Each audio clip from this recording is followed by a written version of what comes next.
Bismillahir Rahmanir Rahim. Assalamu alaikum, dear participants. Welcome to this session of textual study of the Quran.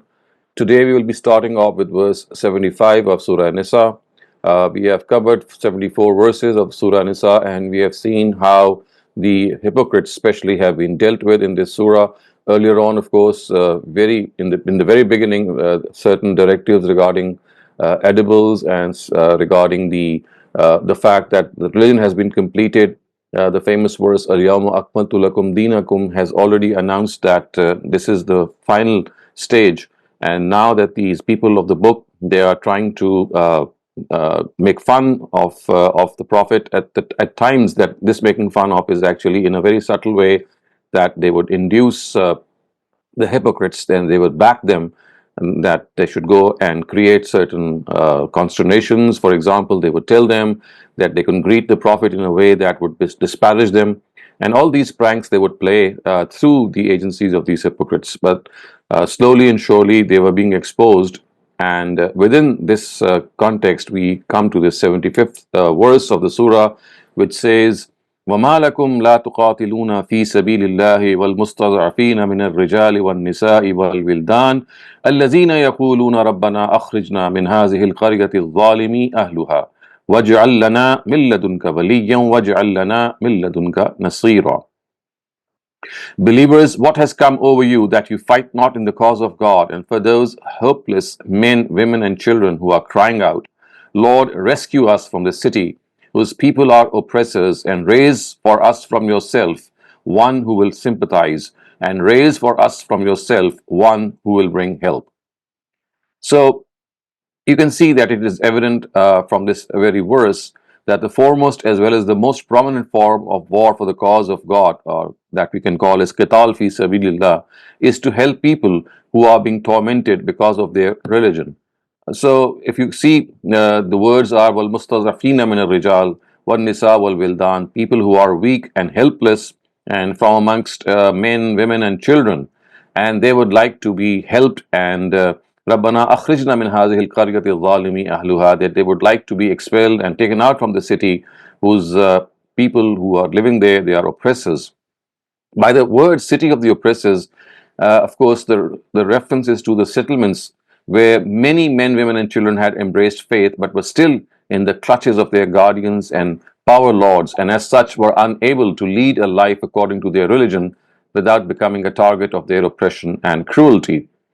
So, therefore, now if we also take stock of this verse, we can understand that even today this verse is a very strong, it has a very strong message for us, and that is anywhere in the world, if Muslims are under oppression and persecution, and the rulers are persecuting them, which means that they are not allowing them to practice religion freely, then other countries can interfere, of course, first diplomatically.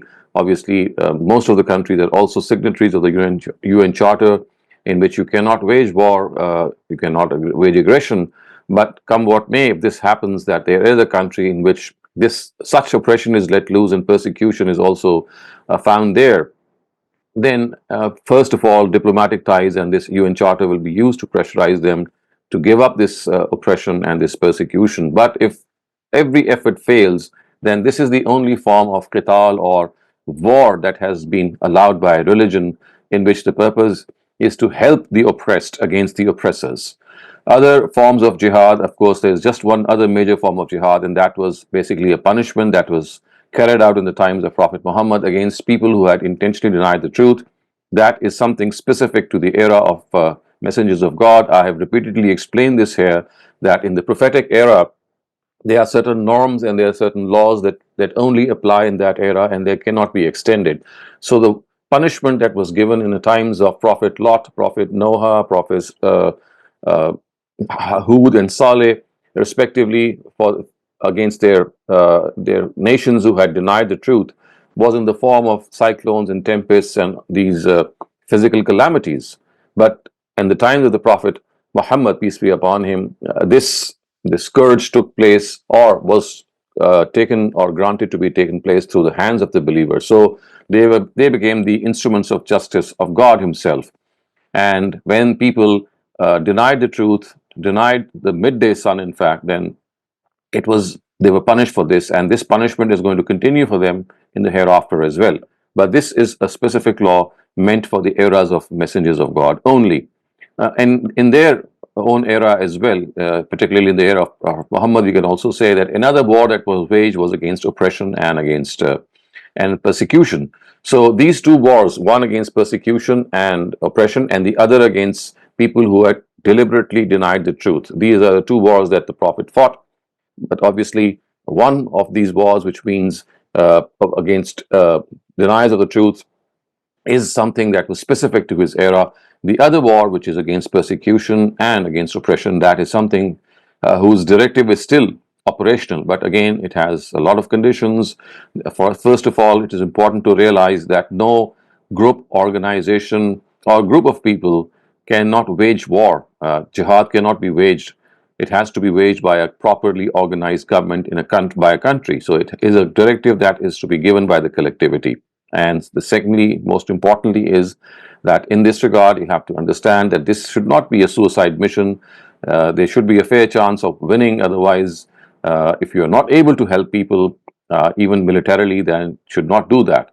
So these are some of the conditions that have to be understood, and at the same time realize that unless they are fulfilled, no such effort must be undertaken. In particular, in today's times when we are bound in a lot of treaties and charters, so they have to be first revoked if any step has to be taken. And before that step even should be taken, then, as I said earlier on, diplomatic pressure, diplomatic ties, and other pressures can be exerted so that this oppression could be curbed. One thing that you might need to note in this verse is the use of the words milladunka.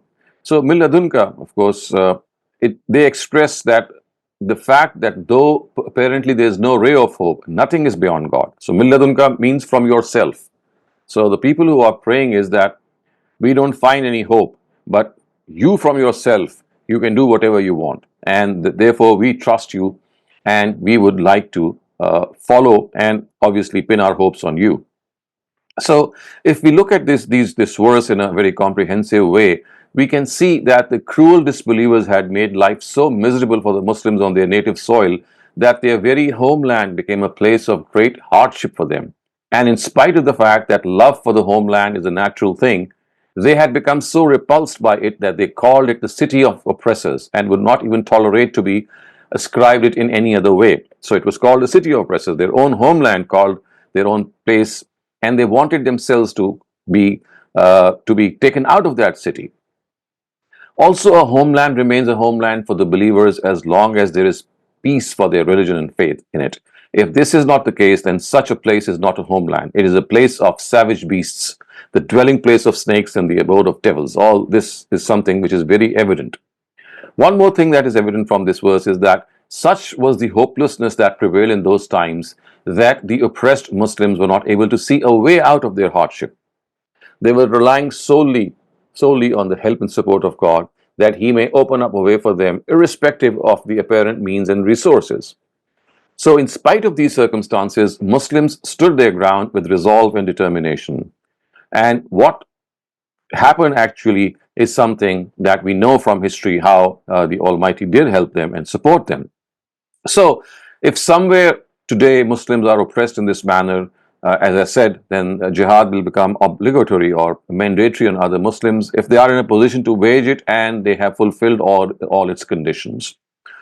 And then the next verse says, "Allazina amanu yuqatiluna fi sabilillah, wallazina kafaru yuqatiluna fi sabilit taghut, faqatilu awliya ash-shaytan inna ash-shaytan kana dha'ifa." Tell them, O Prophet, that believers fight in the cause of God and disbelievers fight in the cause of their rebellious people. So a taghut here is referring to the leaders of these disbelievers in Arabia, and they are called taghut. And then it is said, فَقَاتِلُوا أَوْلِيَاءَ الشَّيْطَانِ, they are friends of Satan. So fight you against these friends of Satan, and rest assured, because very feeble is the plot of Satan. So when people fight for the cause of God, they should not in any way feel that they have been left out, or at least God is not going to support them. They will be supported by the Almighty. And at these instances, it is the most important thing to have one's eye and one's faith fully lit up, that if they are in a spot of bother, if they are in this situation, then they must not despair, they must not lose hope, because as the verse says, "Inna kayda shaitani kana dha'ifa," which means that the plot of Satan, rest assured, is very feeble. So, after witnessing the helplessness and cruelty faced by people living in the lands of disbelievers, people would be induced to wage war, and they would mention this sentiment of theirs to the Prophet. And at these instances, of course, we know that, as we shall see in the forthcoming verse, that when people would be seen in such an oppressed way, the hypocrites would actually come forward to the Prophet and say that, well, let's go and fight them, fight these people who are oppressing them. But when the time of that fight would come, or that war would come, they would just evade them. So it's like claiming a lot from their own tongues, but when the time comes for action, they just back away. And this is what is mentioned in the very next verse, when it is said, "Alam tara ila allazina qila lahum kuffu aydiyakum wa aqimus salata wa atuz zakat فلما كتب عليهم القتال إذا فريق منهم يخشون الناس كخشية الله أو أشد خشية وقالوا ربنا لما كتبت علينا القتال لولا أخرتنا إلى أجل قريب قل متاع الدنيا قليل والآخرة خير لمن اتقى ولا تظلمون فتيلا." Have you not seen those who, when they were told, the time to wage war has not come as yet, so withhold your hands, adhere to the prayer, and pay zakat? So these are the people that we were just referring to. They are the hypocrites. So when they would see that the time of war has not yet arrived, they would actually present this wish before the Prophet, well, that we are ready to fight. But when the actual time of war would be declared, they would just run away, as we have just seen. So they would evade the prayer and the zakah and show impatience to wage war. When they were told to just withhold yourselves, don't wage war, just pray and pay zakah because the time of war has not yet come, they would insist that they are ready for that. However, when war was made obligatory upon them, their situation now is that one group from among them fears people the way God should be feared, or even more. They say, "Lord, why have you made this war obligatory upon us? Why did you not give us some more respite?" Tell them, very little is the provision of life, and for those who adhere to piety, the hereafter is much better for them, and there you shall not face injustice the slightest. So you see, this was a very common ploy that was adopted by the hypocrites, and especially they would make this claim when they knew that the time of battle had not arrived. They would say that they are prepared for battle, but when the time would actually arrive, they would just say that they feel very scared of what's going on, and they would not like to go ahead. And that is something that we have to understand. One thing that you might need to note here is the sentence which says, وَقَالُوا رَبَّنَا لِمَا كَتَبْتَ عَلَيْنَا الْقِتَالَ, and they said that, "Oh God, why have you made war mandatory upon us?" So just a small thing that you might need to note, that the word qalu, which means say, it's not always the expression of the tongue for which you say the word qala. It actually also depicts what you say in your heart or your mental state. And this is also very common in our own language and the Arabic language and many other languages, when what we say in our heart or what we think in our mind is also expressed as a conversation or a statement. أينما تكونوا يدرككم الموت ولو كنتم في بروج مشيدة.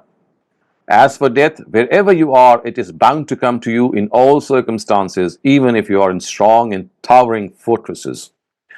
So that is what is being told to them, that they have been scared to death, they don't go out to fight, and they think that they should just remain the way they are, and other people should go out and fight.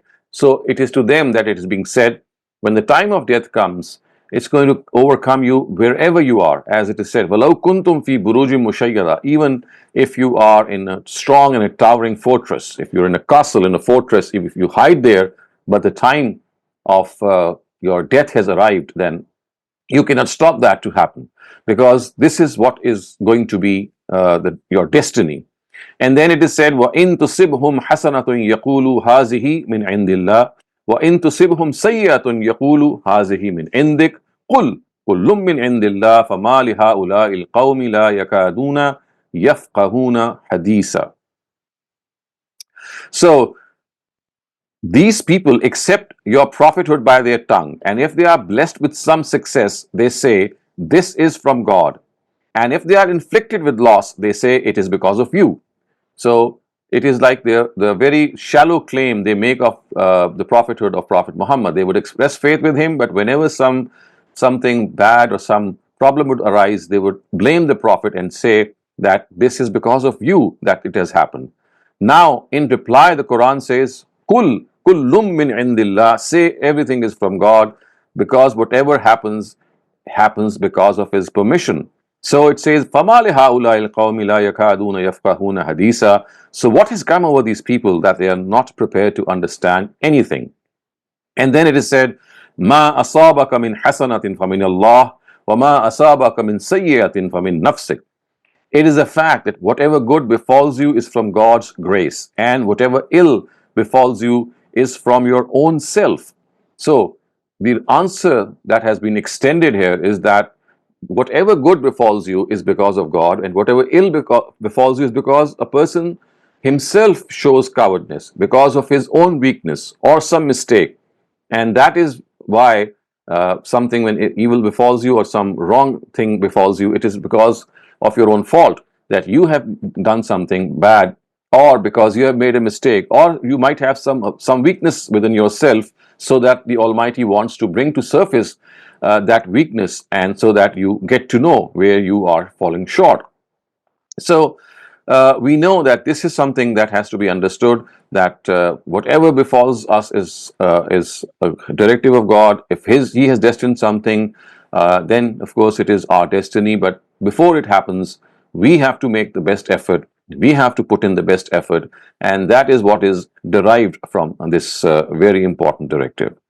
ما أصابك من حسنة فمن الله وما أصابك من سيئة فمن نفسك. It is a fact that whatever good befalls you is from God's grace, and whatever ill befalls you is from your own self.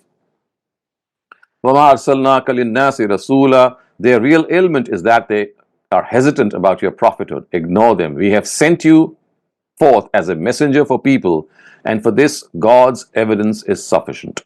For this God's efficient is sufficient. So again, they are being told that the reason that the Prophet has been sent is that he should be obeyed. And the thing that they are doing is that they just express their faith in him orally, but when the time comes of their own test, and some calamity befalls them, instead of considering it to be a trial and a test, they think that it is because of the misplanning of the Prophet himself. And they are being told that this is not the right way, because prophets are not meant in this to be dealt with in such a way. They have been sent by the Almighty for a very specific purpose, and that is they are envoys of God, they are messengers of God, and they do not falter in conveying God's message. Man yuti' rasula faqad ata Allah. So then it is said that they should know that he who obeys the messenger in fact obeyed God. Man yuti' rasula faqad ata Allah wa man tawalla fama arsalnaka alayhim hafiza. And he who turned away, you are not responsible for him, because we have not sent you to be their guardian. So the Prophet is assured here, actually, he's given this assurance that if people are turning away from you, then you are not one who's going to force them back. It's not your job to do that. If they are doing something against their own conscience and against their own inner conviction, then they themselves have to be blamed. It's not you two who are to be blamed. فَمَا أَرْسَلْنَاكَ عَلَيْهِمْ حَفِيظًا. You have not been sent as a keeper or as a guardian over them. وَيَقُولُونَ طَاعَةً فَإِذَا بَرَزُوا مِنْ عِنْدِكَ بَيَّتَ طَائِفَةٌ مِّنْهُمْ غَيْرَ الَّذِي تَقُولُ وَاللَّهُ يَكْتُبُ مَا يُبَيِّتُونَ فَأَعْرِضْ عَنْهُمْ وَتَوَكَّلْ عَلَى اللَّهِ وَكَفَى بِاللَّهِ وَكِيلًا. They say, we obey you, but as soon as they leave your presence, a group from among them confers to do totally otherwise. God is writing down all these whisperings of theirs. So ignore them and put your trust in God, and know that enough is God to trust. Once again, وَيَقُولُونَ طَاعَةً, of course, the actual word is ta', which means that the khabar, or the enunciative whose inchoative is suppressed here. The mubtada is suppressed here, so that uh, all the attention could be emphasized on the word ta'. So it is said that such is their nature, that they would be very, very sweet-tongued when they are in the presence of the Prophet. When they meet their own people, then they have an entirely different outlook. So they do not say the same words, and then God Almighty warns them that whatever you are doing is now being noted down. So remember, this is going to really cost you. And then it is said that why are these people so hesitant about your prophethood? Remember, these hypocrites are being discussed, and they show this lack of trust, at least inwardly, although outwardly they do express as if they are very strong and urgent and ardent advocates of his prophethood. And then it is said, أَفَلَا يَتَدَبَّرُونَ الْقُرْآنَ وَلَوْ كَانَ مِنْ عِنْدِ غَيْرِ اللَّهِ لَوَجَدُوا فِيهِ اخْتِلَافًا كَثِيرًا. Do these people not ponder on the Quran? Had it been from someone other than God, they would have found in it many contradictions. Many contradictions. So the thing which is very important to note here is that as far as the Quran is concerned, this is one of the biggest challenges that it has presented before people, that it is the word of God. It is the word of God. And how so? Because it does not have any contradiction. Human books, human discourses, human speeches, human conversations, everything which is authored by human beings is plagued by this by this evolution in which people start off their lives in which they begin with a certain belief, they express it, and then they revise it, and they then go on and say whatever they said before, they actually negate it and they form a new opinion. So it's like a life in which you gradually reach a final point, and then again that final point is never final. So the implication is that if they had reflected on the Quran, they would never have been doubtful about Prophet Muhammad's prophethood. This is because it is not possible that for years a person should give speeches on a variety of topics in different situations and circumstances, and when these speeches are compiled from the beginning to the end, they form such a harmonious and congruous whole that it has no contradiction of views and does not reflect any effects of mood change of the speaker, and also does not depict any revision or change of views. Only the Quran has this characteristic. It is free from any evolution, from any discrepancy. And in the 23 years of its revelation, whatever it said on day one, it actually adhered to it right near the end, which means there was no evolution, there was no change. And this is something which every human being is plagued with. So sound and well knit is every idea of the Quran, both in its principle and in the corollaries of these principles, that one can say that even the formulae of arithmetic and geometry are not as sound and as well knitted. And so connected and linked are the beliefs it teaches that if any one of these beliefs is removed, the whole chain and sequence falls apart. So it's like a bouquet of flowers in which every flower has its place. The rituals of worship and other directives it gives spring from beliefs such as branches spring from a stem. And the system of life which comes into existence as a result of this overall teaching is like of a lead cemented wall in which each and every brick is attached and placed in such a way that it cannot be separated from the other. And if it is, then there would be a gap, a yawning gap, that would actually left the whole structure vulnerable. So this is a very important verse of the Quran, and it actually presents its proof that of being of divine origin. Had it been of any human origin, there would have been several discrepancies, contradictions, and evolution of thought in the Quran. So before I move forward, I'm going to pause here, and if you have any questions regarding what we have studied up till now, please raise them. Thank you very much, Dr. Saleem. Our first question comes from Imran. Please go ahead. Assalamu alaikum, Dr. Shehzad. Thank you very much for a very good explanation. I've got a quick question. When Quran talks about that, the whatever human beings do is because of what they had sent forward or because of what their hands have brought.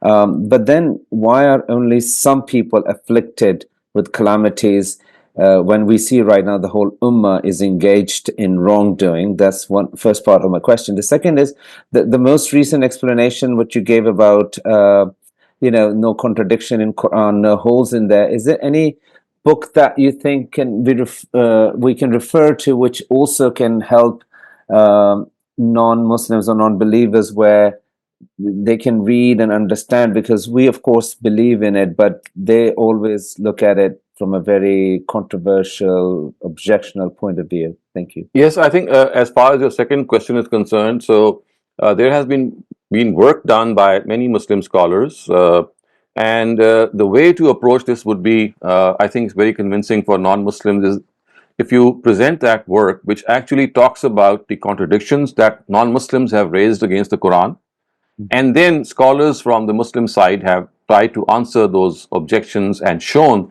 that the contradictions or the discrepancies that they are talking about are simply because they have not understood the language or the context or some other parallel verses. So I can at least refer you to one of them, and this is by one of our colleagues at Al Mawrid. His name is Moiz Amjad, and so he has answered these objections uh, and these criticisms on the Quran. I think it's on his website, which is called Understanding Islam. So if you just can Google it, you'll come up with the site. And on one section of that site, these are a number of objections which non-Muslims have raised and said that, well, the challenge of the Quran is that it is without discrepancy. And look here, we have found this and this and this discrepancy. So Moiz Amjad has answered on his on this website. He no longer is available on that website, but you'll find these articles that he has written, and there are many of them. I think that to the best of my memory, there are more than 30 or 35 of them present there, in which every discrepancy or objection has been taken separately and answered. And I forgot your first question. Yeah, that was about when it says that ma asabaka min hasana fa min Allah, ma asabaka min sayyi'a fa min nafsik, that whatever you musiba or affliction that comes upon you because of your own hands or your actions. But why is that only a small subset of the ummah is afflicted, whereas we see many other countries or people are engaged in more wrongdoing? Here, affliction is meant that any weakness of strategy that you might have adopted. It is a particular context of this verse. It's not a general verse. It's talking about the fact that if you are afflicted with a reversal in a battle, or you face something like this, then don't blame the Prophet. It could be because of your own weakness, or because the Almighty wants to bring to the fore the weakness that you have inside, and He would like you to have it diagnosed and have it corrected. Other than that, I mean, inflicting trials, and remember, these trials are not just of in the negative sense that you are put through calamities and adversities. Even happiness and affluence is a form of trial. So trials are of both sorts. I mean, when you are very affluent, when you are very successful, you have a success story to tell, you tend to forget God, and hence that trial is working. Similarly, when you are deprived of things, or when you are afflicted with things, that also is a form of trial. So trial is something that is a very broad thing. And so it's not just, as I said, calamities or adversities that can be called a trial. Thank you. Jazakumullah khairan. Thank you. Thank you very much. That was it for all the questions so far, Dr. Saleem. I think we can. Okay. Oh, we just got another hand. Sorry. Okay. Abdurrahman, please go ahead. Assalamualaikum, Dr. Saleem. Am I audible? Yes, you are. Thank you. Sir, the points that you were just discussing about if a person is not thinking on himself, whether he is strategic in his actions, then it's his fault, right? But what about the people who have less resources, or maybe they have less IQs with them? So is that also their fault because they are born in that specific context, or they are born with some low IQ? So is that also their fault? I mean, this is not what the Quran is referring to. It is actually referring to moral weaknesses. The weaknesses that we are referring here are not any intellectual weaknesses, but moral weaknesses. For example, the weaknesses that you have in character. For example, cowardice. We know in the Battle of Uhud, it was this cowardice of certain people who were sitting in a group, and they were told not to leave that vantage position even if they see the battle being won. But they left that position because they thought that it will gather as much spoils of war as was possible. So they showed this greed. So basically, what is being said here is that if any calamity befalls you, it is because of any moral weakness that is found in you, and God wants to expose that so that you can detect it and have it corrected. And this moral weakness is regardless of any IQ. So, sir, this entire verse is specific to Prophet's time, or it's applicable to post-prophetic It's era as well? applicable even today. I mean, you see, even today, it is something that when something befalls us in the negative sense, then and the best thing that we need to do is soul searching. That maybe that our own. I'm not talking about the strategy that we chalk out as a general scheme, but I'm talking about any moral weakness that we might have had that might have produced this negative result. Maybe we were greedy. Maybe we were too lazy. Maybe we were too hesitant. Maybe we were too rash. So see, all these things are human attitudes, and some of them become weaknesses in the moral sense, and some of them become personality weaknesses, and they don't have anything to do with your IQ. All that they need is self-analysis. I mean, you just need to understand how and where you went wrong. And also, I can also say this, that at times a person himself or herself might not be able to diagnose. So hence the reason to discuss. At times you might not be able to get to the bottom of what went wrong yourself. So you can always confer with friends and with confidants and ask for their opinion. So basically what is being said here is its failure is not because of the fact that I mean, in this particular situation, that it was the prophet who adopted a wrong strategy. It is because God wanted to expose them and expose their weaknesses that has happened. So this verse in that context is very specific. But as I said, other than that, because there are other verses, and a part of this verse also can be made to understand. You can make it understand in the sense that at times these weaknesses are moral in nature, and God wants us to correct them. Thank you very much, Dr. Saleem. Related to that same verse, people are asking, so Allah wouldn't give us a trial which we can't overcome due to intellectual deficiencies, and also because the ayah is generally used very loosely, how do you blame children or I any? think this verse is not the one that is being used in a very loose sense. There is another verse in the Quran which might sound, because of the meaning, it's very similar, but it is slightly different in its structure. It says, "وَمَا أَصَابَكَ بِمُصِيبَةٍ فَبِمَا كَسَبَتْ أَيْدِيكُمْ," that whatever calamity befalls you, it is because of your own doing, what you have done. Bima kasabat aydikum. So I think the question is actually directed towards that verse, and that is found in the 42nd surah of the Quran, which is Surah Shura. And in answer to this, because we've discussed this elsewhere also, and I've tried to explain this, that this is particularly addressed to the prophetic, to the nation of the Prophet, who were the Quraysh, the Bani Ismail. So about them, it was destiny that whatever they would do, they would be punished because of what they have done in this world.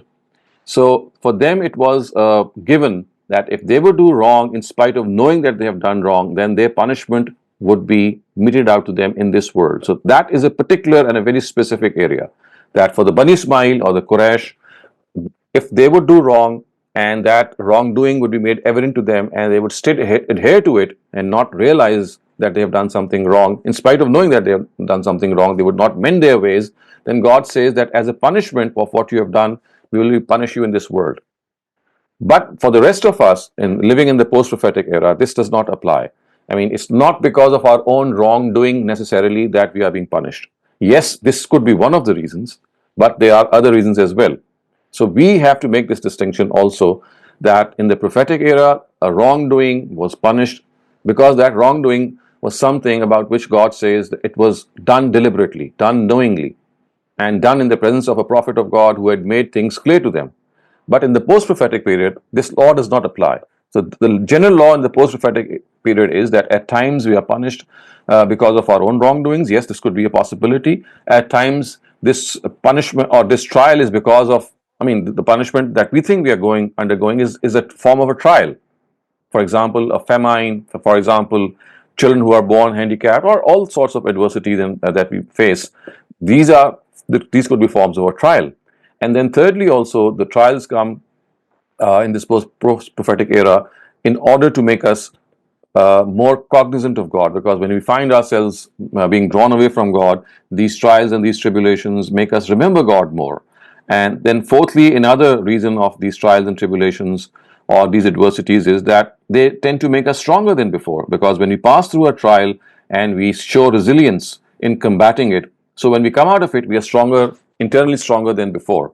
So you see, these are the general reasons, I would say, or benefits of those trials in the post-prophetic era. But the verse that is being said is in the mind of the questioner, I think, and partly maybe also in the person who just asked this previous question also, is the one that is found elsewhere in the Quran, in which it is specifically said that whatever evil befalls you is because of your own wrongdoing.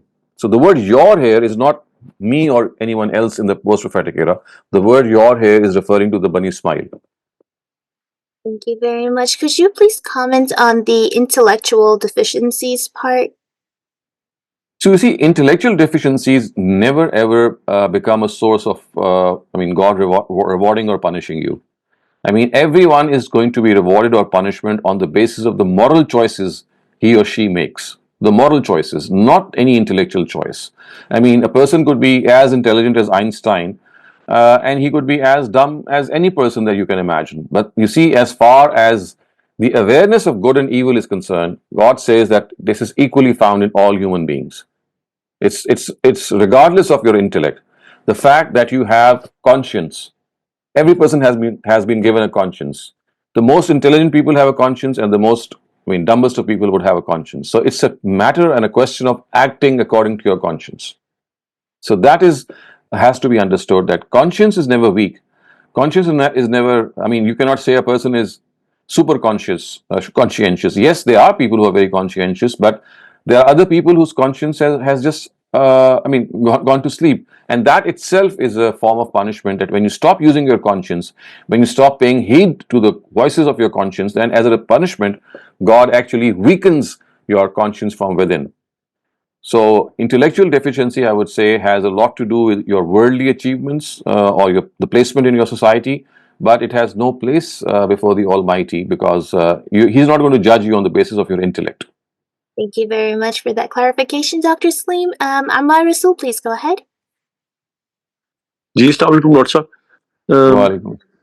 Dr. Sahab, I wanted to very quickly ask about this verse that you discussed today, where the verse talks about the responsibility on Muslim nations or countries to reach out and help People in a oppression. Muslim population Yeah. which is under subjugation and is facing zulm. And so in today's context, we see that Muslim countries are just basically looking the other way, and there is mere lip service, if that. And in fact, some Muslim countries are having business deals with the oppressors. And so my first part of the question is, are we what is expected from God or from Muslim nations in this day and age? That's my first part of the question. And secondly, we always maintain that Islam does not have a central religious body, for example, like a pope exists in Christianity. Do you think that now at this juncture, a pope might have been useful in Islam, where a religious figure might have come up and said, well, this is what Muslim nations are expected to do because there are so many divisions? And that's The my thing question. is, regarding your second question, because you see, unless someone is infallible, how would you know that the decision that he has given is absolutely correct? So only a prophet could have been the pope in the sense that you have said. Even the popes that the Christianity believes in, they are, given this status because they are given this divine status, and the belief about them is that they are divinely inspired. God is behind them, and the decision that they give is actually like coming from God. So you see, unless there is a person like that who has such a stature that any verdict that he would give would be absolutely fault free, no one would actually follow him, unless he would be a superhuman, because all humans are bound to falter, and this position could only have been enjoyed by the Prophet himself. And after the Prophet, this has been delegated to the Quran. So in our understanding, it was the Prophet and the Quran who occupied this authority, and that is what God wanted us to do. He could not have appointed any single person, because then there must have been a succession, because one pope would have died or whatever authority, and then he would have to be replaced by another. So because human beings can make a wrong decision, so this would have been very grave for anything to have happened, that to give the command of a single person to a final say to a single person about whom we know that a wrong decision could have easily be taken by such a person. So therefore, I think that in the well-being of the masses, this was never adopted. Again, I've forgotten your first question. So my first question is that since there is the clear Quranic edict that Muslim nations are they're obligated Yes, to I remember. yes. Okay, yes. You see, as far as this, the fact is concerned that if there is oppression going on anywhere in the world and there is any persecution being going on in the world, so this is the only pretext on the basis of which militancy or armed jihad can be waged. But before that even happens, we have to see the situation of the rest of the Muslim countries and of the persecution that is happening itself. I mean, at times it is because of their own militancy, the internal militancy in that nation that has provoked some other people, and now there is a constant war, or like a in-house war that is going on. So that is something in which, first of all, you have to understand that Islam in no case condones any war, any people fighting amongst each other unless they have state authority. Only a state has the authority to fight. And secondly, non-combatants, people who just cannot fight, they cannot be harmed in any way. So I see this not being carried out or being honored in many Muslim countries in which this oppression is taking place. This oppression in many Muslim countries has arisen, I would say, because of internal conflicts, internal wars, and in those wars and internal conflicts, this very important statute in which you must not harm people who are not fighting, like women, children, and other men who are not combatants. I don't find this to be the case. So if this is the case, then obviously the next step would be that the rest of the Muslim countries should see that there is a civil population who is under siege, under attack, persecuted and oppressed. And so the next step would be that the world should create a pressure as much as possible. And if that is not possible, then at least the Muslim bloc should unite, which of course in today's world we don't see it happening that way, because every Muslim country has its own interest. We don't have a united Muslim bloc.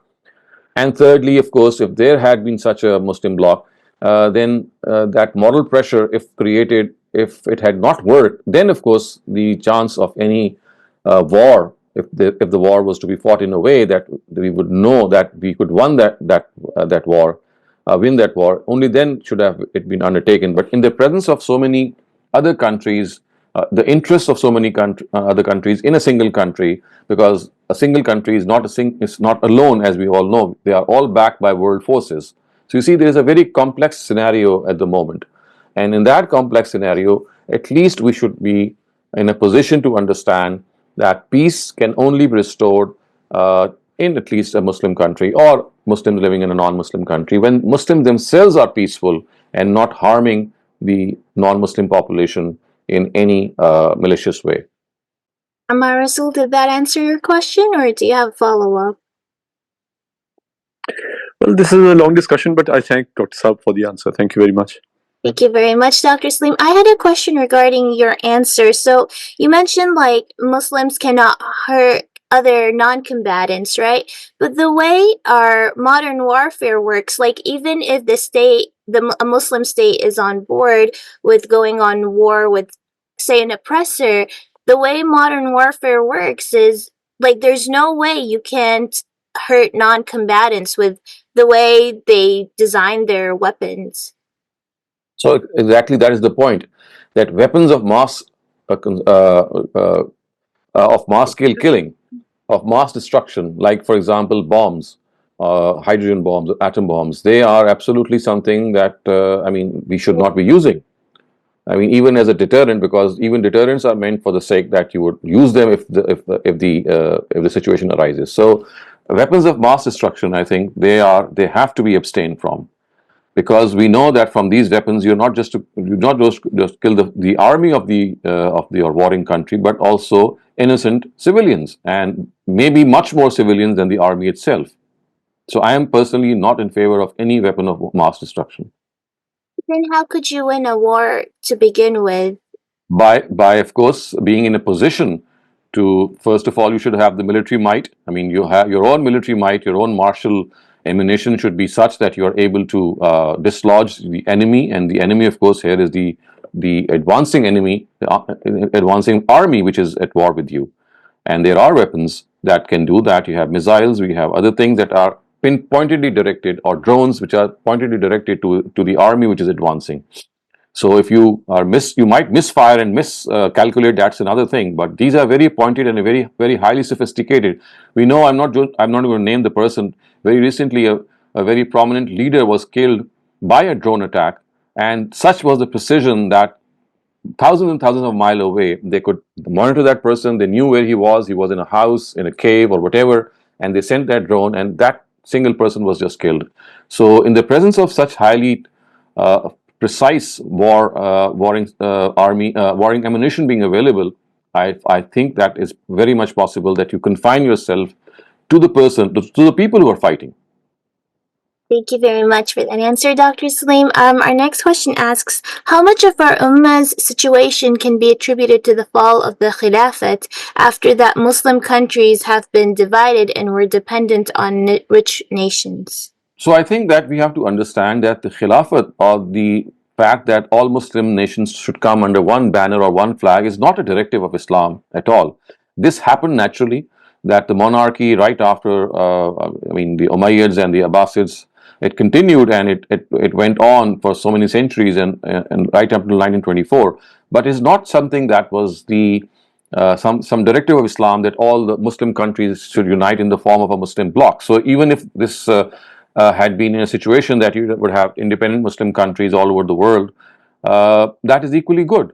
So I think what needs to be understood is that physical proximity, or physically having a Muslim bloc, is not as important as having a Muslim bloc, at least within a forum in which your interests are discussed, and these common interests are and looked after.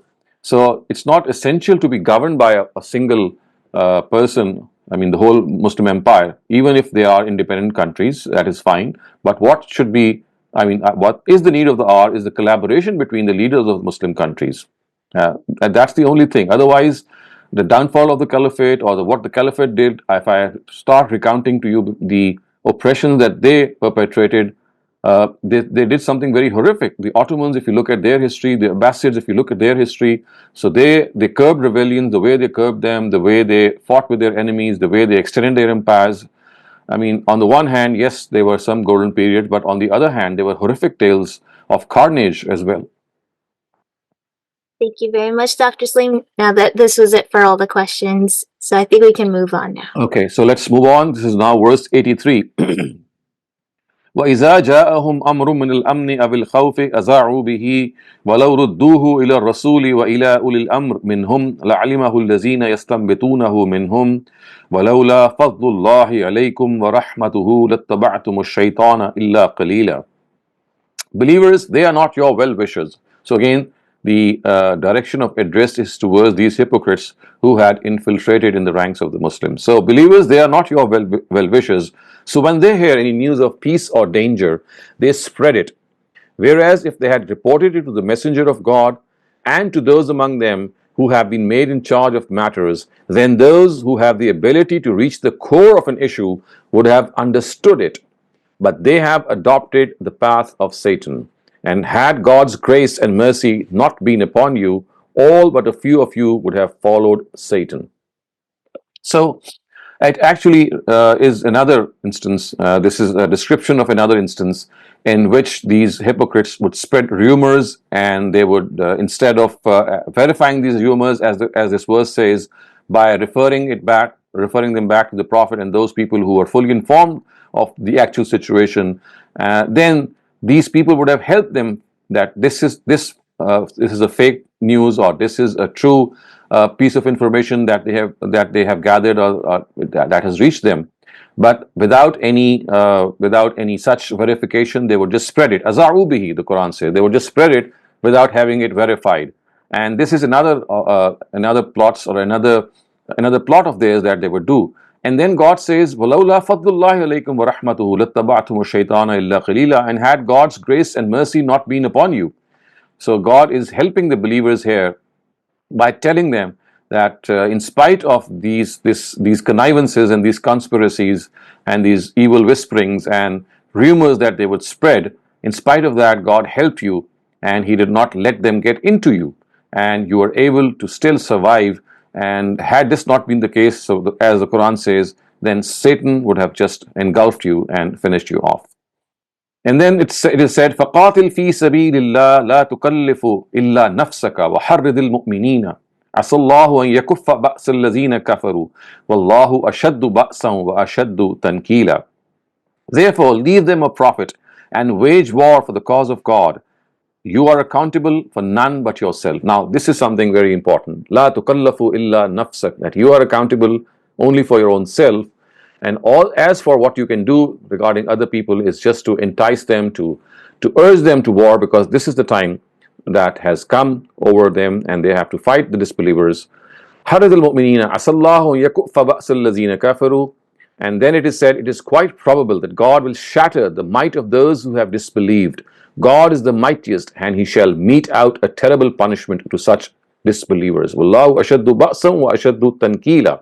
And then there, man yashfa' shafa'atan hasanatan yakun lahu nasibun minha, wa man yashfa' shafa'atan sayyi'atan yakun lahu kiflun minha. Wa kana Allahu ala kulli shay'in muqita. Their advice is to await jihad. Tell them, he who supports a good shall obtain a share from it, and he who supports an evil shall obtain a share from it. This is the verdict of God. This is the verdict of God, and God has power over all things. So, as you can clearly see, that these hypocrites who had infiltrated in the ranks of the Muslims, they wanted to also weaken their feelings and their valor, and their, of course, at the same time, their enthusiasm for jihad. And they are being told that, remember, man yashfa' shafa'atan hasanatan yakul lahu nasibun minha, that he who supports a good will share a good from that, will get a share from that, and he who supports vice, he shall obtain a share from that. Because if you are doing something wrong and cooperating with wrong, then you are part of that wrong as well. You are supporting that wrong as well. وَكَانَ اللَّهُ عَلَى كُلِّ شَيْءٍ مُقِيتًا. But whatever you do, you are not going to in any way dent the scheme of God, because God has power over all things. وَكَانَ اللَّهُ عَلَى كُلِّ شَيْءٍ مُقِيتًا. وَإِذَا حُيِّيتُمْ بِتَحِيَّةٍ فَحَيُّوا بِأَحْسَنَ مِنْهَا أَوْ رُدُّوهَا إِنَّ اللَّهَ كَانَ عَلَى كُلِّ شَيْءٍ حَسِيبًا.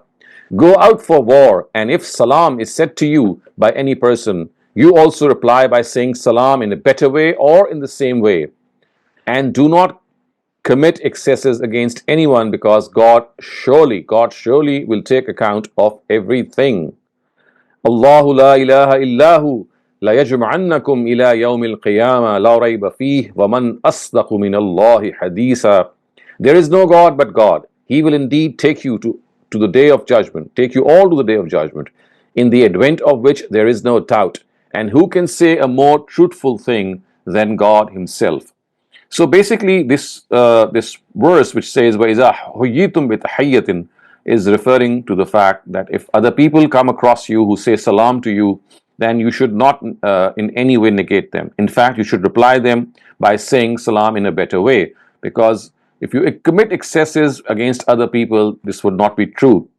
And the context of this is that at times when people in the battlefield would come across other people or their enemies, and the enemy would say salam, then at times Muslims would not actually withhold themselves, and they would go and harm that person.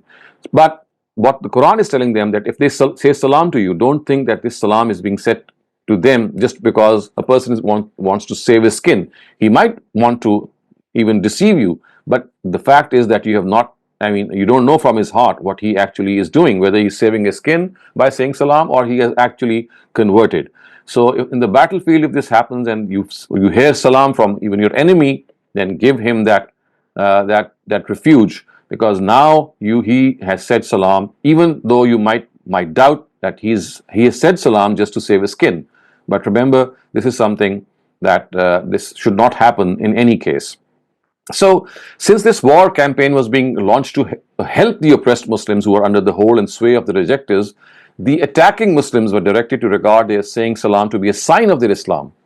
They were to accept the salutation and respond to it in a better manner, so that I mean, later on they should investigate their faith, but at that time they should not in any way harm them. I mean, this is a very, very important directive, that if someone has come before you and he has asked for your refuge, even if to save his or her skin, then you should not do anything to harm that person. And then later, of course, you can investigate whether the person is true or not. So this is a very, very important directive. It shows how important it is that even when a person says something from his mouth, from outwardly even, then unless you know the reality, you should believe what is said on face value. And Allahu la ilaha illahu la yajma'annakum ila yawm al-qiyamah. Of course, this is a very, very repetitive topic, and a very important message of the Quran is that He's going to take all of us to the day of judgment. I mean, there is no doubt about that day. It is going to come. And as the words say, وَمَنْ أَصْدَقُ مِنَ اللَّهِ حَدِيثًا, and who can say a more truthful thing than God Himself? So, وَمَنْ أَصْدَقُ مِنَ اللَّهِ حَدِيثًا. And then the next verse says, فَمَا لَكُمْ فِي الْمُنَافِقِينَ فِئَتَيْنِ وَاللَّهُ أَرْكَسَهُمْ بِمَا كَسَبُوا أَتُرِيدُونَ أَن تَهْدُوا مَنْ أَضَلَّ اللَّهُ وَمَنْ يُضْلِلِ اللَّهُ فَلَنْ تَجِدَ لَهُ سَبِيلًا. You do not know those who have turned back after embracing faith. Then what has come over you that you are divided into two groups regarding these hypocrites? God has turned them back because of what they did. Do you want to guide those whom God, according to His law, has led astray? Whereas those whom God leads astray, you cannot find a way for them. So the reason for this was that some Muslims, some Muslims had familial ties and tribal relations with them, and thus they wanted that a soft attitude be adopted towards them. So they reckoned that if these people were not left alone and some relationship was maintained with them, they might slowly become Muslims. But the Quran has said, "Aturiduna an tahdu man adallallah." How can you guide people whom God has led astray because of their bad deeds? So you should not have a different opinion about these munafiqun, about these hypocrites. They are doomed, and this is now not the time to be soft to them. Remember, we have discussed this earlier on, that initially, because of the fact that a lot of people among the hypocrites, there was a chance for them to mend their state of affairs, to mend their ways, and to become sincere Muslims. So a lot of respite was given to them, and they were not taken to task immediately. But slowly and surely, as things moved forward and they saw that this is not happening, and some of these hypocrites have just infiltrated into the ranks of Muslims to cause this despair among them, and to bring them down, and to make them disillusioned with the Prophet. So this stern attitude was adopted, and this was something which God had signaled the Prophet, that now there's no more time to give them respite, no more time to be affectionate to them, and now they must be dealt with an iron hand. So then one of the things that they would have loved to do is mentioned, and that is "Baddu law takfuruna kama kafaru fatakununa sawa." They want you to become disbelievers also, the way they themselves are, so that you and they all become alike. So this is in the heart of their hearts, that they would like Muslims also, true Muslims, to become insincere also. And فَلَا تَتَّخِذُوا مِنْهُمْ أَوْلِيَاءَ حَتَّى يُهَاجِرُوا فِي سَبِيلِ اللَّهِ. Thus, do not befriend any of them until they come over after migrating for the cause of God. So basically, they were people who were living in different territories, and they did not want to take a step towards Islam by migrating to the central place. And then the Quran says that unless they migrate to that central place of Medina, do not entertain them. In fact, what it has said is, فَإِن تَوَلَّوْا فَخُذُوهُمْ وَاقْتُلُوهُمْ حَيْثُ وَجَدتُّمُوهُم. Then if they desist from this, of course, it is said, حَتَّى يُهَاجِرُوا فِي سَبِيلِ اللَّهِ, but then it says, فَإِن تَوَلَّوْا. Then if they desist from this, seize them, which means if they turn away, seize them and put them to death. And there seems to be a small error here in the translation. It says, then if they desist from this, if they desist from this wrong, from migrating, from the attitude of not migrating. So that is what is being said here, that they are being told to migrate, but instead of migrating, they do not obey this. فَإِن تَوَلَّوْا, they go back on this. Then the Quran says, فَخُذُوهُمْ وَاقْتُلُوهُمْ حَيْثُ وَجَدتُّمُوهُم. Seize them and put them to death wherever you find them. فَلَا تَتَّخِذُوا مِنْهُمْ وَلِيًّا وَلَا نَصِيرًا. and make none of them your friend or helper. So such is the sternness which the Quran has gone, the extent to which the Quran has gone, that you have to seize them and put them to death, and of course never befriend them, because now they are causing nuisance, and this nuisance is spreading far and wide. But there is an exception to this, which is next mentioned, and that is إِلَّا الَّذِينَ يَصِلُونَ إِلَىٰ قَوْمٍ بَيْنَكُمْ وَبَيْنَهُم مِيثَاقٌ أَوْ جَاءُوكُمْ حَسِرَتْ صُدُورُهُمْ أَوْ يُقَاتِلُوكُمْ أَوْ يُقَاتِلُوا قَوْمَهُمْ وَلَوْ شَاءَ اللَّهُ لَسَلَّطَهُمْ عَلَيْكُمْ فَلَقَاتَلُوكُمْ فَإِنِ اعْتَزَلُوكُمْ فَلَمْ يُقَاتِلُوكُمْ وَأَلْقَوْا إِلَيْكُمُ السَّلَمَ فَمَا جَعَلَ اللَّهُ لَكُمْ عَلَيْهِمْ سَبِيلًا. So, an exception, however, to this are those who have joined a nation with him, with whom you have a pact, a covenant, a treaty. Similarly, they also are an exception who come over to you such that neither do they have the courage to fight against you, nor against their own people. Had God pleased, He would have given them power over you, and they too would have waged war against you. Therefore, if they keep away from you and do not wage war and offer you peace, God does not permit you to take any action against them. So now this is a word of caution that is being sounded to the Muslims, and they are being told that regarding this directive of waging war against such hypocrites who are not migrating to the land of Islam, to the land of Medina, in spite of having the opportunity and the chance, and they're spreading this order also. So if they stick to it, adhere to it, then you have to kill them wherever they are. But there is an exception to this, and إِلَّا الَّذِينَ يَصِلُونَ إِلَىٰ قَوْمٍ بَيْنَكُمْ وَبَيْنَهُم مِيثَاقٌ, except if they have migrated from that place and gone to another place, and that place has a treaty with the Muslim Empire. In that case, you cannot harm them, because now you are under a pact. And also there could be other people who don't have the courage to fight. As it says, they don't have the courage to fight you or their own nation. So they are like cowards. So had God pleased, He would have given them power over you, and they too would have waged war against you. So these are weak people. So if these weak people abstain because of any reason, then Muslims have not been given this power to, or this authority to go forward and attack them with an initiative. So basically it is said that if they keep away from you and do not wage war, in fact, not only they do not wage war, the Quran says, وَأَلْقَوْا إِلَيْكُمُ السَّلَمَ, they in fact offer you peace. They say that we are at peace with you and we would not like to fight. So in such a case, the Quran says, فَمَا جَعَلَ اللَّهُ لَكُمْ عَلَيْهِمْ سَبِيلًا, and God does not permit you, He does not allow you to take any offensive action against such people who have withdrawn from this. So you see how important it is to understand that when the Almighty has given this authority to the Muslims to attack these people, then this is under a very strict condition. Once that condition is no longer there, people either go to some other place which has a pact or a treaty or a covenant with the Muslims or themselves, then of course they are under the obligation of honoring that pact. And similarly, if they come forward and say that we don't have the wherewithal or the courage to either fight with our own nation or with you, and we would like peace with you, so even in that case, the warring Muslim army is warned that they should not take any offensive action against them. So this discussion is still continuing from verse 91 onwards, but we still have the literal and idiomatic translation of today's lesson that we shall do. But first, if you have any questions, please raise them. Thank you very much, Dr. Saleem. The first question asks, hypocrites infiltrated within Muslims used to spread rumors and negative narratives, etc. at the time of the Prophet, but because this was tackled by God through Wahi, after the Prophet, like in our modern times, how can such negative narratives of hypocrites be prevented when there is no revelation from God? By exactly saying this, that in the absence of any revelation, we cannot call any person a hypocrite. Hypocrisy is something which can only be diagnosed by Wahi, by God Himself. He did so in the prophetic era because He actually communicated to His Prophet that such and such a person is a hypocrite because he is different from inside and outwardly has a different behavior. So hypocrisy is something that can only be diagnosed through Wahi.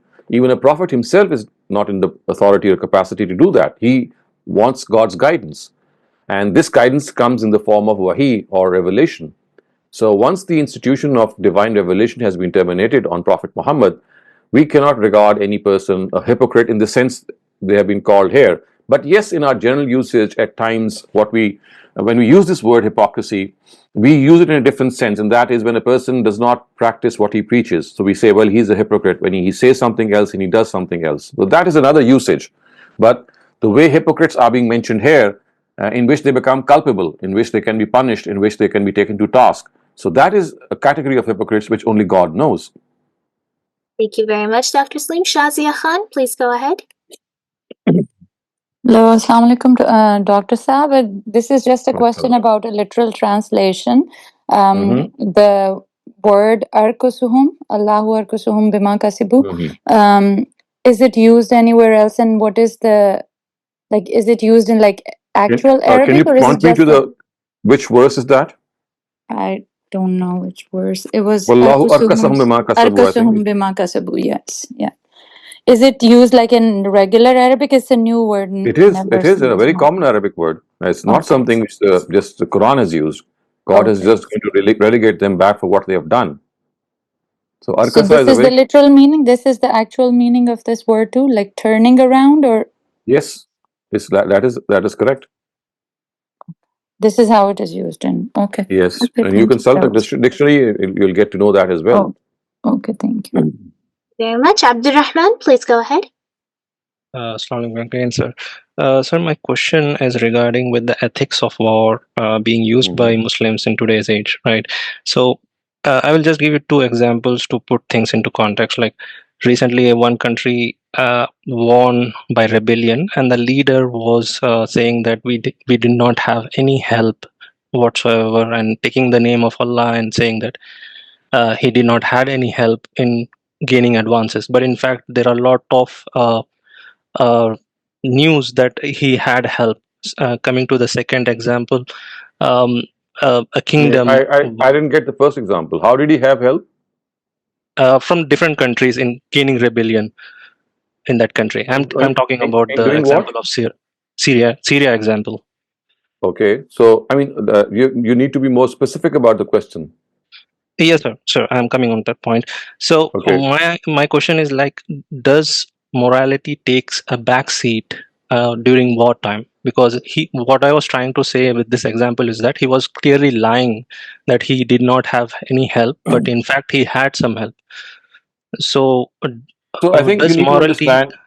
Yeah, I do get your point. So you need to understand that the mechanics of war and these and the logistics also, they have a different, I would say, working in the prophetic times and a very different one in today's times. So in the prophetic times, people are exposed, fully exposed, which means that their evil is absolutely made evident, and either they mend their ways or they become evident in they become prominent that they are just evildoers. So in such a case, once this evil becomes prominent, once it becomes a self-admission also, it is then that God gives the prophet and his companions the authority to actually punish them.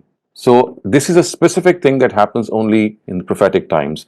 In today's times, this cannot be a norm in any case.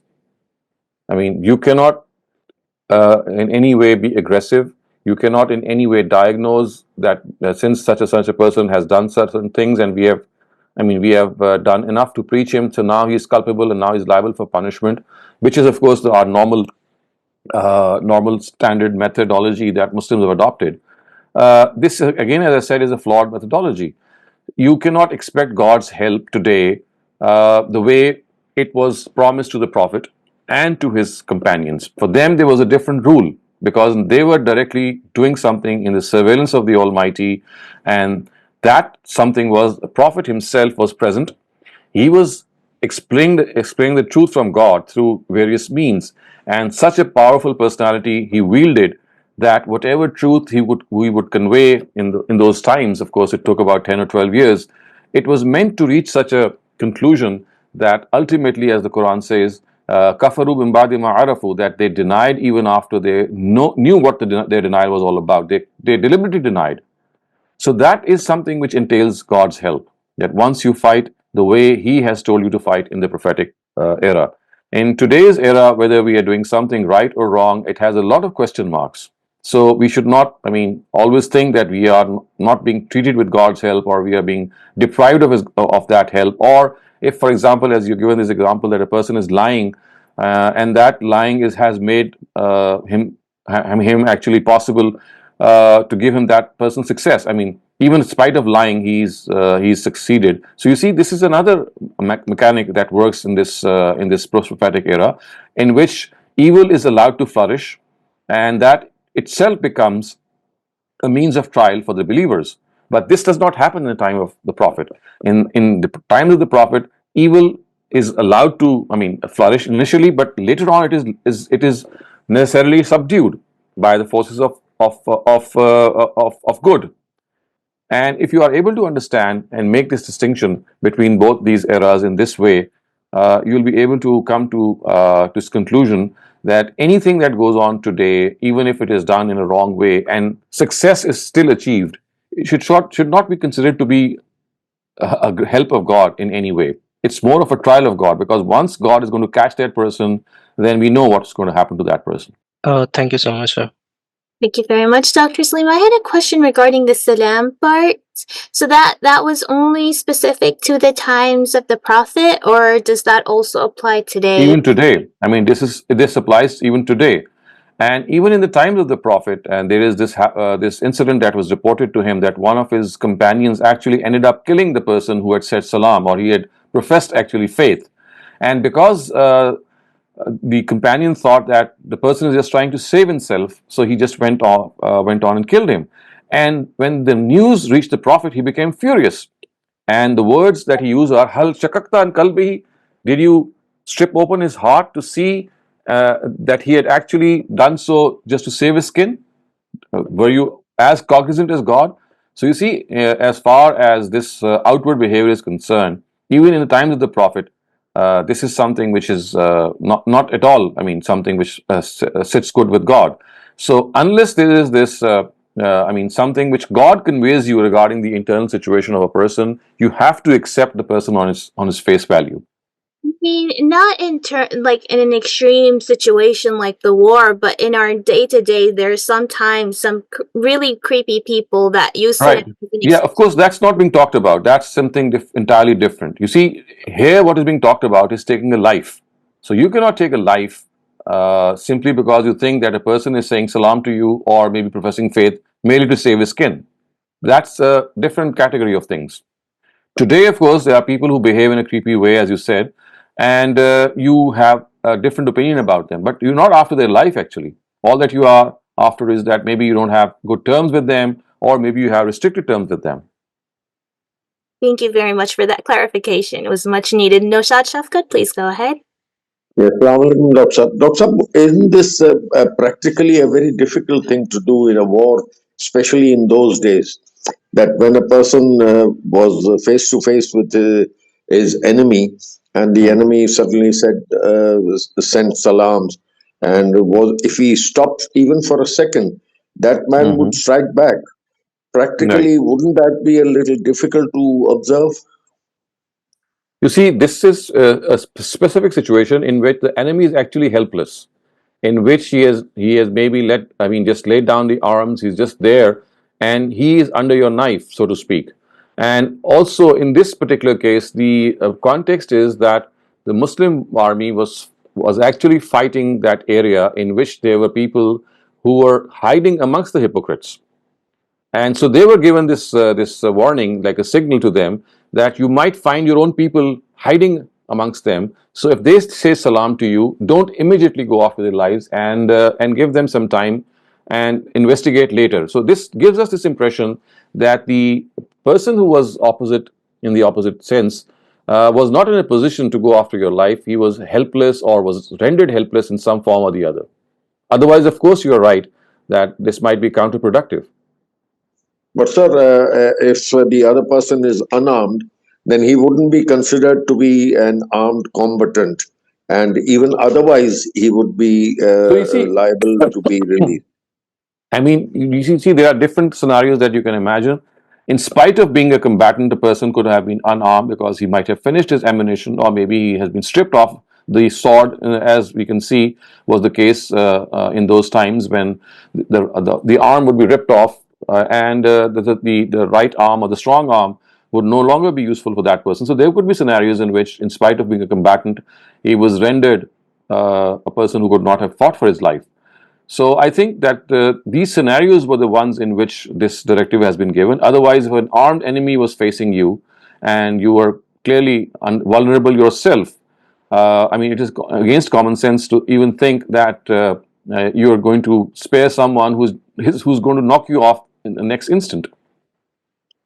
Thank you. Thank you very much, sir. Thank you very much, Dr. Saleem. That was it for all the topic-related questions. Okay, so I'll not go and proceed forth with the literal translation because we've got 10 or 12 minutes left. So if you have any general questions, we can take them. Okay, calling for general questions. Ammar Rasul, please go ahead. Assalamu sir, my question is regarding this new piece of information that I've gotten from a lot of Western scholars talking about the huge number of deaths which are happening in Palestine, and a lot of Western scholars are pointing out that these people who are being killed actually have Jewish lineage, in their blood, because these are people whose families have been living in that land for hundreds of years or thousands of years, and they have over a period of time converted to Islam. So if you look at their bloodline, they are actually these people who are being killed and their families are being wiped out in this time. They are actually they belong to the families of the original Jewish settlers who lived in Palestine hundreds or thousands of years ago. And if we consider this to be correct, sir, my question is that these people who are being killed in the thousands today, can we, in a very strange way, say that this is actually Bani Israel which are being killed? It is just that Bani Israel have converted to Islam, because obviously Bani Israel is not a religion. Bani Israel is a people, they are a lineage. This is my question, So sir. even if it is true, I mean, they no longer can be called the Israelites, because you see, Israelites, as far as their family is concerned or the origin is concerned, yes, we can call them, but for all practical purposes, they are now Muslims. So you just cannot, give a different label to them, except for the fact that they now have converted and become Muslims, and therefore they are being persecuted. Of course, that is something that's going on.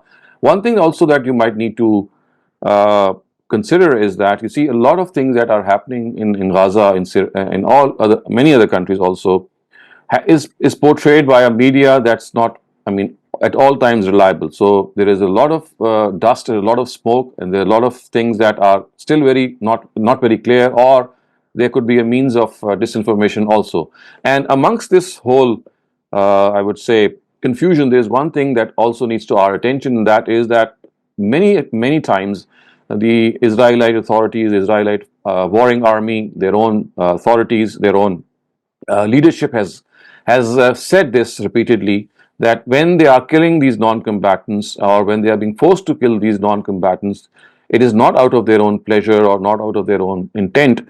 It is because these non-combatants are being used as a human shield, and the Hamas or other organizations have their headquarters, have their strongholds in some of the areas where this population is existing, especially in the case of some hospitals, where it was alleged that in the basement of the hospital or in the lower story of that hospital, Hamas and other people had their own strongholds and strong rooms from which they were operating their own armies. So they were just using the hospital above as a human shield. And of course, you can extend this to other areas as well. So I think whether this news is correct or not, that could be debatable. But just consider that if this is correct, if it is correct, then you have to understand that the onus of these casualties actually lies on the other side. Sorry, sir, I don't understand this final comment that you made. Who does I said that lie the responsibility of these casualties would lie on the people who are using them as human shields. If you're using innocent people as human shields and you have some other motive behind that, and you're just, for example, having an office or a stronghold under a hospital or under a vulnerable uh, residential area, then what you're doing is, yeah, you're trying to make them as human shield. It's like, I mean, hiding behind them and making them suffer for your own purpose. Well, with huge amounts of respect, I disagree with your political analysis, but your points of view on religion are obviously respected greatly. You see, I thank I'm you not very much. giving an analysis. I don't have an opinion at the moment, by the way. I have not expressed my opinion, I think, ever in this forum. What I'm saying is, if it is true, what's not, I'm not saying that I am saying it is true. What I'm saying is that this is the news that we have, that they are being used as a human shield. So I have No, just sir, been very my careful question telling only them was if regarding that is the case. my question was only regarding if it could be true that these people are actually Bani Israel because they have been living here for centuries, and they might be the descendants of the original Jews who lived in Palestine, and whether Jews and Bani So Israel I can be think two even different if that is the things. case, I mean, let's take it that, for example, it is true. I mean, it does not make any substantial difference on the whole situation. All that we can then add is that yes, they had a history, they had a lineage that belonged to the Jews, but they no longer are Jews, they now are followers of the Ishmaelites. That's all that we can say. I see. So my question would be, sir, can Bani Israel be Muslims? Like, if they become Muslims, do they Of cease to course, be Bani they were Israel? meant to become Muslims. The Bani Yes. Israel, the Israelites, they were meant to help the Prophet of God. So that was Yes. the covenant that they had made, that once the Prophet would come, look what the Quran has said, Azzaruhu wa nasaruhu. They would respect him and support him. Hmm. And then believe on the light that has been revealed with him, which is the Quran. It's something like that, that they have to profess faith. Unzila marahu. Nur al-lazi unzila marahu, the nur that was sent down with the Prophet, which means the Quran actually. Okay, But sir. Nur, Thank you very much. yes. Thank you very much, Thank you. Dr. Saleem. Request to all the remaining participants, since we don't have that much time, please keep your questions concise. Noshad Shafkat, please go ahead. Sir, my question is with regard to the khutbah that is read out by the Imam during the Friday prayers, which is in Arabic. Mm-hmm. Is it an essential part of the Friday prayers? Because there are many Imams who say that if you miss the khutbah, then don't offer the prayers here. Go and find a mosque where the khutbah is being not yet been said, because it is an So, essential part of the Jummah as prayer. far as this obligation is concerned, it is something that relates to a representative of the government. So, if the ruler of the Muslims or their representatives, they have come to the mosque and they are giving their sermon, and it is here that it is an obligation for all of us to be present and listen to what is said to them, what they have to say. But remember, then that has to be said in the language of the people. So the Arabic khutbah that we normally hear in Pakistan, in other Muslim countries where Arabic is not not their language, all that they do is they just repeat certain Arabic words every year, and that is circulated for many centuries. And these are the sermons that were given in the times of the Abbasids. So, I mean, they have been learned by heart and they have been transferred down to us. So, the real thing is that if that whole scenario would have been revived, in which a Muslim representative of the government would be coming. So, you see what was his obligation? So, he had to give two khutbahs. In the first khutbah, he was given this lead that he must give some moral advice to the people who are present before him. So, of course, that moral advice can only make sense if we are able to understand the language. So that has to be in the language of the people. And the second khutbah that was to be given were just prayers. They were just supplications in which Muslims were, they were actually resorted to, and they were actually inspired. And at the same time, they were urged that these are some of the supplications which the Imam is making for their own well-being, and they just need to be part of that, of those supplications. So this is what this whole scenario is, that in the presence of a person who is giving that khutbah that is actually understandable is something that is an obligation for us. Today, this is not happening anywhere, to the best of my knowledge, at least in our country. Sir, but would you advocate these khutbahs being given in Urdu? I think Ghamidi Saab supports this view. The khutbah, yes, of course. I mean, the khutbah which is given today is not given in Urdu. I mean, that's another different khutbah that is given before the Arabic khutbah. So we have now actually three khutbahs. One, the Urdu khutbah, and then we have two Arabic khutbahs. So his view is that there should be just two khutbahs. We don't need the Urdu one. The second and the third khutbah should be the Urdu khutbahs actually. So the first khutbah should be in Urdu, in which the person who is leading the prayer should give some moral advice, some ethical advice to people, and then sit down and then stand up again. And the next part should be just about some supplications, some du'as, some prayers that he should just make, and that is all. Sir, So the Maulvis don't call the first khutbah, they call it a bayan, and they say only these two khutbahs are essential. But thank you very much, sir. Thank you. as I said, their essence would make any sense to us if we understand them. I mean, when people Absolutely. say that you have to be part of that khutbah, then how can we be part of that khutbah and then we regard it as people who have not done sufficient to attend that khutbah, because that khutbah is not even comprehensible to them. Absolutely, sir. Thank you very much, sir. Thank you. Very much. The next question asks, when Hazrat Ali agreed on tahkeem with Muawiyah, then a faction amongst his army considered this to be against the Quranic direction of La hakama illallah. Does this mean that they were thinking that Ali was divinely appointed and can't be questioned and arbitrated? No, not in any sense of the word, because that verse La hukma illallah is not referring to any such tahkeem that human beings do, because this happens every now and then. It happened in his time, it happens even today. When you appoint an arbitrator, appointing an arbitrator is nothing wrong. La hukma illallah is a verse which tells us that the directive of God prevails in this universe. It's referring to the physical laws, which means that the way the sun, the moon, the stars are being governed by him, that they don't make the slightest of any deviation. It actually tells us that the law of God, the physical law of God, is prevalent in this universe. So therefore human beings should also take cue from this, and they should also follow the law of God. So La hukma illallah does not refer to any tahkeem. I mean, human arbitration has always happened, and ever since the time, I mean, of Adam until today, human arbitration cannot be in any way thought that is actually replacing God's directive. So God's directive has a particular sphere, and that is what is the meaning of this verse. Actually, it is not by not understanding this verse that the Khawarij thought that he had done something wrong.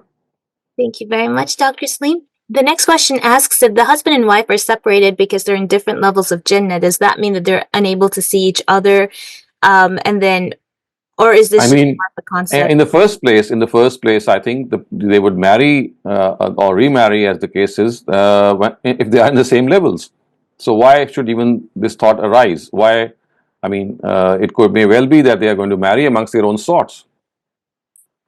I mean, if you're given this choice to marry someone, obviously that would be in the same level that you are in. If you're wishing to marry someone who is in a higher level, I mean, that is possible, I would say, due to God's mercy, but that is not a prerogative. That's not something that you have a right to. It might be a blessing of God that He might elevate you for that. But as I said, if the choice is between spouses of the same category, because that category would be a very, very vast and wide category, why in the first place would you go for someone who is not in that category? I think they meant like they were married in this world, and then in Jannah they get separated because they're in different levels. Okay, so in Jannah, if they get separated, the first question would be that does the wife want to come again and marry the husband, which is hardly the case in this world. And if that is something that's going to happen, then maybe God is going to be kind to them. We don't know. Okay, so He might reunite them.